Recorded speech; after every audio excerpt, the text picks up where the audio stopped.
Dan bukan cuma dimarahin aja waktu itu, dia juga menerima hukuman cambuk, dicambuk tangannya itu ya sebanyak 200 kali. Halo Beb, selamat datang kembali di vlog gue. Apa kabar semuanya? Hari ini gue akan membahas mengenai salah satu dari Wali Songo yang lebih banyak dikenal di masyarakat atau lebih menonjol ketimbang Wali Songo lainnya. Tapi bukan berarti yang lainnya ini tidak istimewa ya. Masing-masing ini memiliki keistimewaan. Namun yang akan gue bahas nanti ini adalah salah satu Wali Songo yang memang memiliki ciri khas karakteristik yang lumayan menonjol dibanding yang lainnya. Salah satu Wali Songo yang akan gue bahas hari ini adalah Sunan Kalijaga. Sunan Kalijaga ini memang lebih banyak dikenal di masyarakat ya daripada sunan-sunan yang lainnya, karena memang lebih banyak diceritakan gitu, lebih banyak dikisahkan di tengah masyarakat. Dan ada dua karakteristik yang sangat menonjol dan juga membedakan Sunan Kalijaga ini dengan sunan-sunan yang lainnya.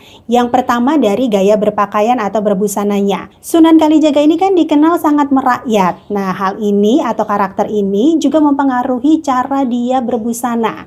Kesehariannya dari Sunan Kalijaga, dia tidak menggunakan gamis putih panjang seperti sunan yang lainnya, akan tetapi Sunan Kalijaga ini seringkali menggunakan pakaian tradisional pria-pria Jawa saat itu ya, seperti pakaian lurik gitu loh, pakaian kemeja, bukan kemeja sih, baju panjang terus garis-garis gitu. Lurik sih kebanyakan orang-orang atau masyarakat ini mengenalnya. Kemudian untuk bawahannya biasanya dia menggunakan celana panjang atau kain. Nah, nggak ketinggalan nih yang menjadi ciri khas dari Sunan Kalijaga, dia kerap kali menggunakan blangkon. Nah, kalau kata masyarakat zaman dulu ya, blangkon ini mengisyaratkan pembawaan atau kepribadian yang sangat rendah hati, bukan rendah diri ya, atau bisa juga dikatakan sebagai simbolis dari keramah tamahan. Sunan Kalijaga ini juga memiliki cara berdakwah atau menyampaikan ajaran agama Islam dengan cara yang berbeda. Dalam melakukan dakwahnya, Sunan Kalijaga ini lebih memasukkan unsur-unsur seni budaya serta kearifan lokal di dalamnya. Sehingga apa yang dia bawa atau apa yang dia nanti sebarkan, yaitu ajaran agama Islam, ini dapat diterima secara perlahan dan pada akhirnya dapat diterima sepenuhnya. Nah, ada baiknya nih atau ada asiknya juga ya, sebelum kita mengetahui lebih lanjut cara berdakwah atau menyebarkan ajaran agama Islam dari Sunan Kalijaga, kita mengetahui dulu sosok dia sebelum menjadi Wali Songo. Oke, udah siap Beb? Check it out!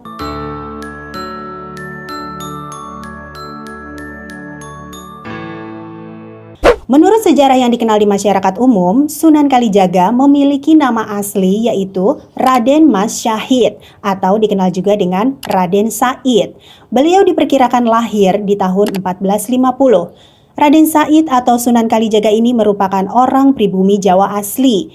Beliau adalah anak dari seorang adipati Tuban yang bernama Ki Tumenggung Wilatikta. Raden Said juga merupakan seorang yang sudah mengenal Islam sejak dia kecil, yakni melalui guru agamanya di Tuban.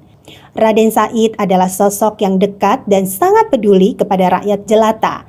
Hal ini dibuktikan dengan masa muda beliau yang pernah membela rakyat jelata di masa-masa yang sulit. Jadi pernah dikisahkan saat itu masyarakatnya ini sedang dilanda kemarau yang sangat panjang. Sangat panjangnya mengakibatkan banyak sekali masyarakat jelata mengalami gagal panen. Sehingga mereka ini tidak mendapatkan hasil bumi yang nantinya biasa digunakan untuk keseharian mereka dan juga untuk diserahkan sebagai upeti, ini jadinya berkurang Beb. Sementara di sisi lain pemerintahan saat itu sedang membutuhkan dana yang sangat besar dalam menata pembangunan atau sedang menjalankan roda pemerintahan. Karena sedang membutuhkan dana yang besar tersebut, otomatis ini pihak kerajaan membebankan upeti atau pajak kepada masyarakat jelata jauh lebih besar daripada yang biasanya. Nah, bagaimana nih nasibnya dengan masyarakat jelata tersebut? Mereka kan sedang banyak mengalami gagal panen. Jadi kan nggak banyak juga hasil bumi yang bisa diserahkan, Beb. Akhirnya kan jauh lebih menderita ya daripada yang biasanya. Nah, kondisi yang demikian ini menimbulkan rasa kasihan serta rasa keprihatinan yang sangat dalam dari Raden Said terhadap rakyatnya. Tanpa berpikir panjang lagi, saat itu Raden Said langsung bertekad bulat untuk membantu banyak sekali rakyat jelata. Bagaimana caranya? Raden Said saat itu nekat Beb.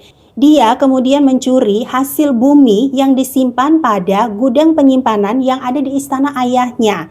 Jadi kegiatan ini dilakukan di malam hari. Biasanya kalau malam hari, Raden Said ini sering melakukan tadarus atau membaca Al-Quran. Namun karena dia ada misi ingin membantu banyak dari rakyat jelata, akhirnya di malam-malam hari itu dia lakukan untuk mencuri hasil bumi di gudang penyimpanan ayahnya.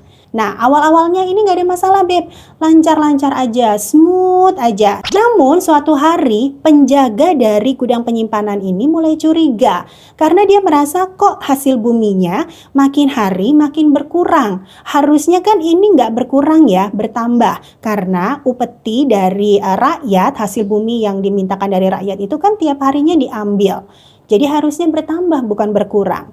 Nah, karena kecurigaannya ini, akhirnya si penjaga gudang tersebut dia memiliki rencana. Suatu malam, dia sengaja meninggalkan gudang penyimpanan hasil bumi tersebut dan bersembunyi di satu tempat untuk memantau ke arah gudang itu, Beb. Dan seperti biasa, seperti malam-malam sebelumnya, Raden Said ini melancarkan misinya. Dia kembali mencuri hasil bumi yang ada di gudang penyimpanan ayahnya tersebut. Nah, pada saat Raden Said sedang mencuri, si penjaga gudang tersebut melihatnya, Beb. Dia langsung melaporkan hal ini kepada ayah dari Raden Said.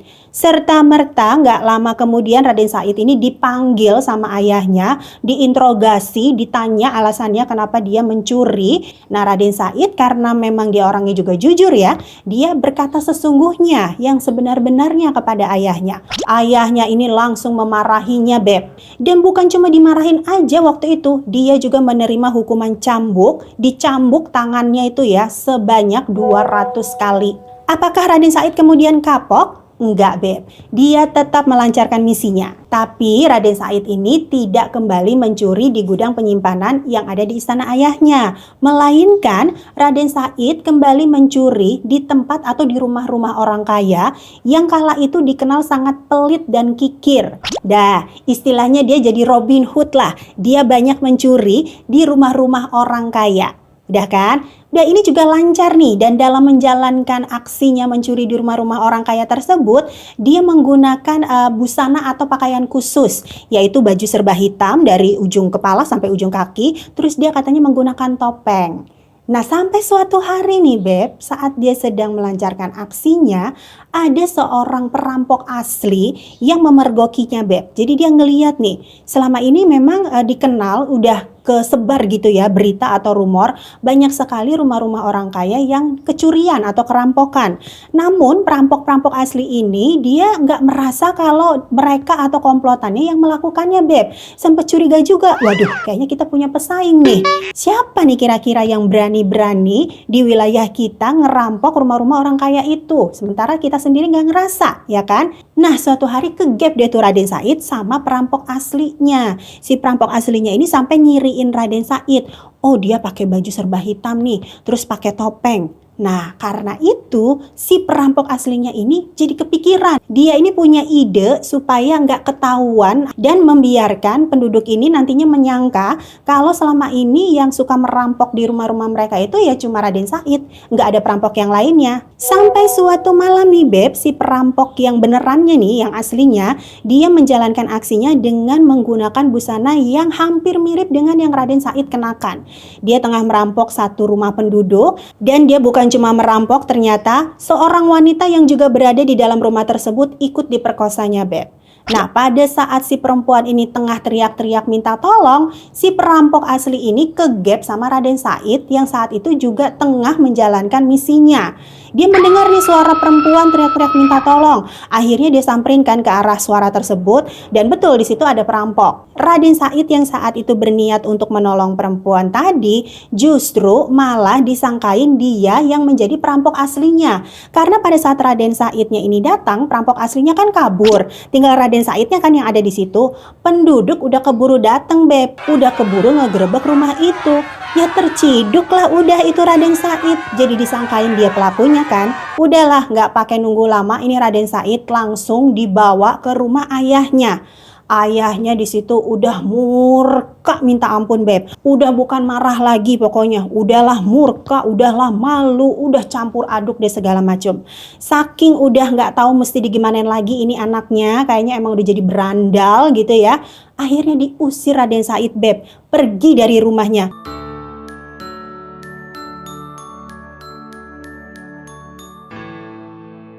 Setelah diusir dari rumahnya, Raden Said ini kemudian bersembunyi di sebuah hutan yang bernama Hutan Jatiwengi. Saat itu dia juga sekaligus mengganti namanya. Dia mengganti nama dari Raden Said menjadi Berandal Lokal Jaya.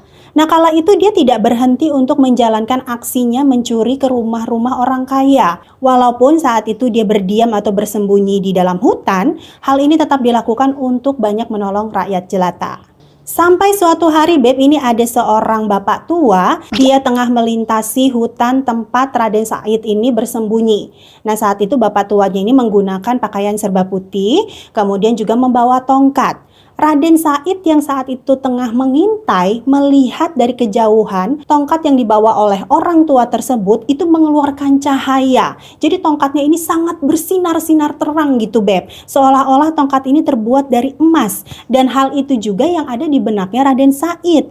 Dia langsung berpikir bahwa tongkat itu sangat berharga dan pasti kalau misalnya dijual ini mahal harganya, Beb. Saat bapak tua ini mulai dekat dengan tempat berdirinya Raden Said, dia udah ambil ancang-ancang nih, ambil kuda-kuda gitu kan. Nah, begitu udah deket, langsung itu disergap, didorong ini bapak tua tadi dan diambil tongkatnya. Bapak tua tadi itu sampai jatuh tersungkur, Beb. Dan saat itu langsung nangis dia. Kaget kan nih Raden Said, kenapa nih orang timbang jatuh begitu doang aja nangis? Ini gara-gara didorong apa gara-gara tongkatnya diambil? Akhirnya dia nanya kan, hei orang tua, kenapa kau menangis? Apa karena tongkatmu aku ambil lalu kau menangis? Si bapak tuanya ini langsung menjawab, dia bilang bahwa dia ini menangis bukan karena tongkatnya diambil sama si Raden Said, tapi karena dia jatuh dan merusak atau nggak sengaja mencabut beberapa helai dari rumput yang tumbuh di sana. Dia juga kaget melihat tongkat yang sudah dia rampas dari orang tua tersebut itu tidak bercahaya, Beb. Tongkatnya ini ya semacam tongkat kayu biasa aja, nggak ada istimewa-istimewanya, nggak bercahaya, nggak bersinar-sinar. Terus kenapa tadi dia lihat itu tongkat segitu bersinarnya? Di tengah kebingungannya tersebut, dia kembali bertanya kepada si bapak tuanya ini. Kenapa kamu harus merasa berdosa? Kamu kan hanya mencabut beberapa helai rumput saja. Terus si bapak tuanya ini menjelaskan kepada si Raden Said. Dia bilang kalau misalnya rumput tersebut dia cabut kemudian dia berikan makanan kepada ternak, itu dia tidak akan merasa berdosa. Karena rumput tersebut tercabut atau mati tidak sia-sia, tapi berguna. Akan tetapi kejadiannya saat itu kan tidak seperti itu ya, Beb ya. Melainkan rumput tersebut tercabut secara tidak sengaja karena dia jatuh. Dan pada akhirnya rumput tersebut mati sia-sia. Itu yang membuat si orang tua tadi merasa sangat berdosa. Dia terus nangis ya kan, Beb. Udahlah Raden Said langsung yang, pas ini orang tua lebay banget deh, timbang cabut rumput berapa helai doang aja segitu ngerasa berdosanya, apaan sih? Terus si bapak tuanya ini melihat Raden Said ini sepertinya belum paham gitu loh maksud dari kalimatnya tersebut atau perkataannya tadi. Akhirnya si orang tua tadi menjelaskan lebih lanjut dengan memberikan contoh dengan apa yang sudah dilakukan oleh Raden Said sendiri, yaitu mencuri kepada banyak rumah-rumah orang kaya. Dia tahu, dia mengerti gitu ya maksud baik dari Raden Said, tapi caranya salah. Jadi menurut orang tua tersebut, yang dilakukan oleh Raden Said ini ibarat mencuci pakaian dengan air kotor. Jadi perbuatan sia-sia, walaupun awalnya niatnya baik, niatnya bagus, tapi digunakan dengan cara yang salah. Ya pada akhirnya juga menjadi salah. Raden Said setelah mendengar omongan dari orang tua tersebut, dia langsung tercekat, Beb. Langsung gak bisa ngomong apa-apa. Seolah-olah tuh kayak ditampar gitu loh, kayak disadarkan dari tidur yang panjang. Nah kemudian si orang tua ini juga melakukan satu hal yang mencengangkan, Beb, di saat setelah dia menjelaskan perkataannya kepada Raden Said. Dia melakukan sesuatu yang sangat di luar dugaan. Dia merubah sebuah pohon aren yang ada di dekat mereka berdua itu menjadi emas. Jadi pohon yang buah arennya itu sedang panen atau sedang masak, buah-buahnya itu tuh yang bulat-bulatnya itu berubah jadi emas. Dia tuh seolah-olah kayak mau ngasih contoh perbuatan baik lagi ke Raden Said. Nah tapi Raden Saidnya ini kan masih belum sepenuhnya sadar ya. Dia masih terbawa hawa untuk bisa dapat mencuri banyak dan nantinya dibagikan kepada rakyat. Nah dia melihat itu buah aren berubah menjadi emas, ya udah langsung kan nih hawa atau niat untuk bisa mencurinya itu timbul lagi. Udah nih serta-merta dia langsung manjat itu pohon aren, dan pada saat dia mau ambil itu buahnya itu langsung rontok menjatuhi ke atas kepala dari Raden Said. Nah, buah aren itu kan dia agak keras ya, kayak kelapa gitu Beb, karena masih satu rumpun dengan pohon kelapa nih, pohon aren. Dia kaget terus jatuh, habis jatuh dia pingsan deh. Nah, pada saat Raden Saidnya ini pingsan, orang tua tersebut akhirnya pergi meninggalkan Raden Said. Gak lama kemudian setelah Raden Saidnya ini terbangun, dia kemudian berpikir kalau yang barusan itu yang dia temui ini bukan orang tua biasa nih. Ini orang istimewa banget. Dia kayaknya punya ilmu tinggi dan dia harus bisa menjadi muridnya. Dia pengen banget belajar banyak sama ini orang supaya dia memiliki kesaktian yang lebih. Karena adanya niat yang sangat besar itu untuk bisa menjadi murid dari orang tua tadi, akhirnya dia nguber itu orang tua ya. Dia kejar terus dengan sekuat tenaga. Padahal kan udah lumayan lama ya sejak dia pingsan orang tua tersebut pergi. Berarti kan sebetulnya udah agak jauh nih jalannya orang tua itu ya. Tapi keuber Beb, saking dia punya niat yang gede banget nih untuk bisa menjadi muridnya dari orang tua itu.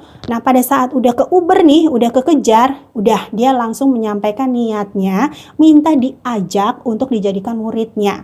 Tapi saat itu orang tua ini nggak langsung mengiyakan atau menyetujui permintaan dari Raden Said.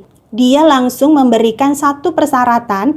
Kalau memang Raden Said ini betul-betul ingin menjadi muridnya, si orang tua ini pengen lihat dulu kesungguhan atau niatnya dari Raden Said ini sampai sejauh mana sih? Sampai sebesar apa sih? Jadi pengen diuji dulu gitu Beb. Ujiannya adalah si orang tua tadi menancapkan tongkat yang tadi sempat dirampas oleh Raden Said di pinggir kali atau di pinggir sungai yang berada di dekat mereka berdua berdiri. Masih di area hutan sih ya Beb ya. Jadi Raden Said ini nggak boleh meninggalkan tongkat yang tadi ditancapkan apapun alasannya. Tetap harus di situ. Dan juga harus tetap dijaga baik-baik jangan sampai tercuri. Jangankan tercuri, Raden Said ninggalin sebentar aja tuh nggak boleh tongkat itu tadi Beb. Dan Raden Said baru boleh meninggalkan atau menyelesaikan tugasnya setelah orang tua tadi datang langsung untuk menjemput tongkatnya. Dan ternyata orang tua ini datangnya lama banget Beb, 3 tahun baru datang lagi. Udah lumutan itu Raden Said nungguin tongkat beneran. Nah, pada saat orang tua tersebut datang kembali dan melihat Raden Said masih menjaga dengan baik-baik tongkat tersebut, dia langsung luluh perasaannya Beb, langsung terenyuh.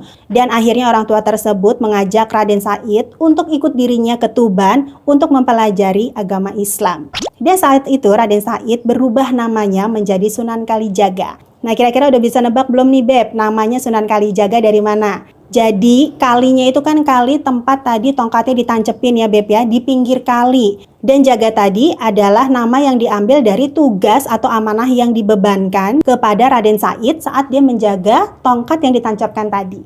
Gitu, jadi akhirnya namanya adalah Sunan Kalijaga.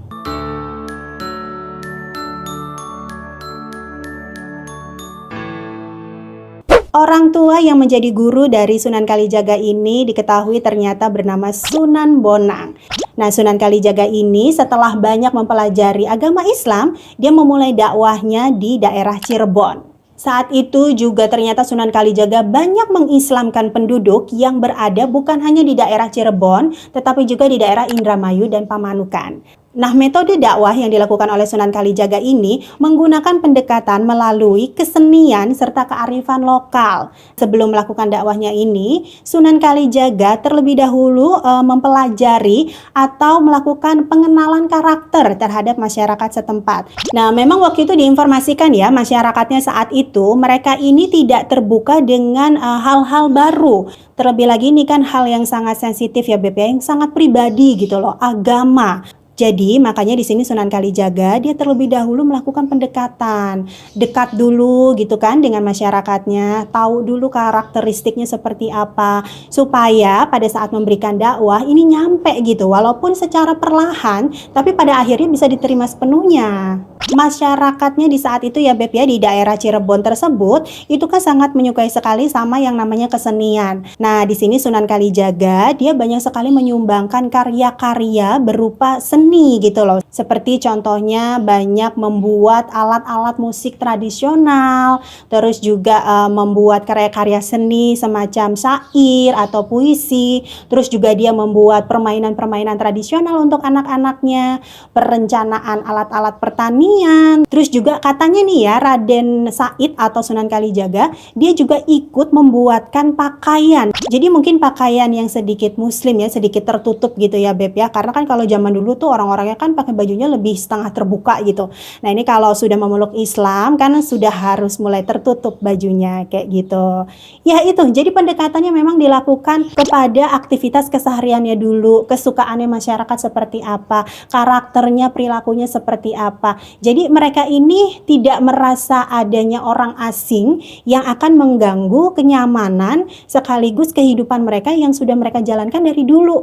Karya-karya yang sudah dibuat oleh Sunan Kalijaga kemudian dijadikan media untuk berdakwah di masyarakat. Bahkan hingga saat ini masih sering dilakukan dan diajarkan di masyarakat serta disebarkan di wilayah Indonesia. Contohnya seperti tembang Lir Ilir yang masih diajarkan di masyarakat, khususnya masyarakat Jawa. Ada gubahan puitis, rancangan dan lakon wayang kulit, hingga formasi alat-alat gamelan. Saat berdakwah dengan menggunakan wayang kulit, Sunan Kalijaga menggantikan cerita wayang yang sebelumnya tentang Ramayana dan Mahabharata dari cerita ajaran Hindu, kemudian dirubah dengan memasukkan cerita-cerita Islam. Selain itu, bentuk wayangnya juga dirubah, di mana menggunakan dari bentuk manusia menjadi bentuk kreasi baru yang sangat mirip dengan karikatur. Sunan Kalijaga berperan penting dalam membentuk karakter Islam di Jawa, bahkan Nusantara yang lentur, toleran, dan penuh kearifan. Terlepas dari mitos atau legenda yang menyertai, Sunan Kalijaga telah meletakkan dasar-dasar kehidupan masyarakat yang harmonis, produktif, dan juga kreatif. Dari tangan Sunan Kalijaga tumbuh wajah Islam kultural, moderat, lentur, dan menyerap beragam ekspresi budaya lokal. Dan bukan hanya lakon wayang serta tembang Lir Ilir, tradisi tahlilan, sulukan, sedekah bumi, serta arsitek masjid yang bernuansa Jawa juga kerap dikaitkan dengan spirit dakwahnya. Nah, itu tadi Beb, kisah dari Raden Said atau Sunan Kalijaga dari sebelum dia menjadi Wali Songo hingga dia menjadi Wali Songo. Ya, kurang lebihnya tolong dimaafin aja ya Beb ya. Sengaja memang nggak mau dibuat kepanjangan supaya nggak bosen. Kan nanti videonya bisa sambil ditonton setelah sholat raweh. Atau besokannya gitu ya, sambil ngabuburit nungguin beduk maghrib. Nonton deh vlog ini, jadi nggak berasa, tahu-tahu jedur azan. Mudah-mudahan bisa menghibur kalian semua ya Beb ya. Lancar-lancar juga puasanya sampai akhir. Jangan banyak bolong-bolongnya, ibadahnya juga banyak ditingkatin ya. Oke, sekian dulu vlognya kali ini ya Beb ya. Jangan lupa untuk diklik like-nya, kemudian komen-komen, di-share yang banyak, dan jangan lupa pastinya untuk klik tombol subscribe-nya. Sampai jumpa lagi di vlog berikutnya. Assalamualaikum warahmatullahi wabarakatuh.